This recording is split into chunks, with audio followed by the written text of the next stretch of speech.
Okay, now one simple concept is there regarding cess and surcharge. Concept what is called as cess. It's a very simple concept.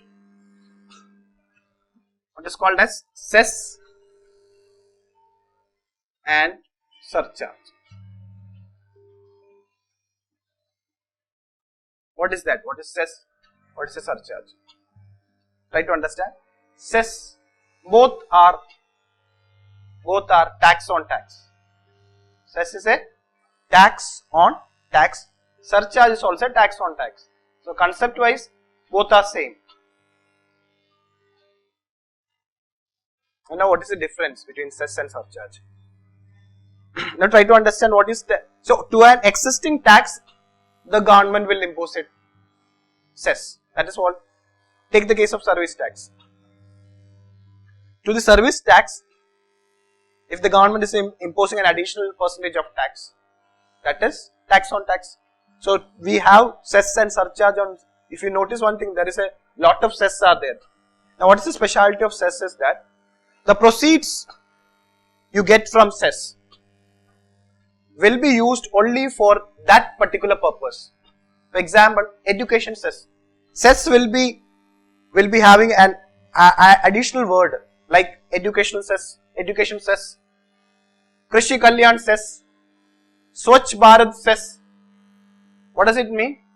The amount you collect from this cess can be used for that purpose only. If you are saying that I am going to collect this cess for education, you have to spend that money on education only.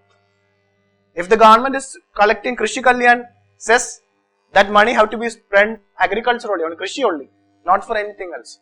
For Swachh Bharat, only for Swachh Bharat. Because you have imposed this cess for that particular purpose only. That's the specialty of cess. Basically, it's a tax on tax. Now, regarding surcharge, there is no condition like that. The government can use that fund for any purpose, no restriction on regarding the usage.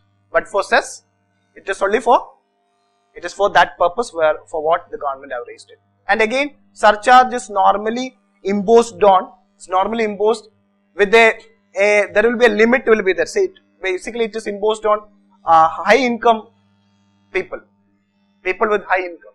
Normally surcharge, like I told you, when the wealth tax was scrapped, a surcharge was imposed. Similarly, for the corporate tax people, even though corporate tax is 30%, if the income is beyond 1 crore, there is a surcharge. So that proceeds again to the corporate tax. There is an additional 10% surcharges there for high income company, high profit making company. So, and the proceeds you get from surcharge can be used by the government at their will. Now, very important point is the proceeds the union government get from cess and surcharge is not coming under divisible pool. That's a very important point. Cess and surcharge are not part of divisible pool. That's very, very important point. It's not a part of. Now you tell me whether the state government is happy with the central government introducing more cesses and surcharges. Then they will be happy only when the center says, don't worry, I'll give you a share. Then you impose maximum number of cesses. So actually in relation to GST also this issue have cropped up. So we'll discuss everything while discussing. But when we go to GST, all the important concept we have discussed here. How to relate it regarding taxation and all these things. So be very clear with this concept, cess and surcharge.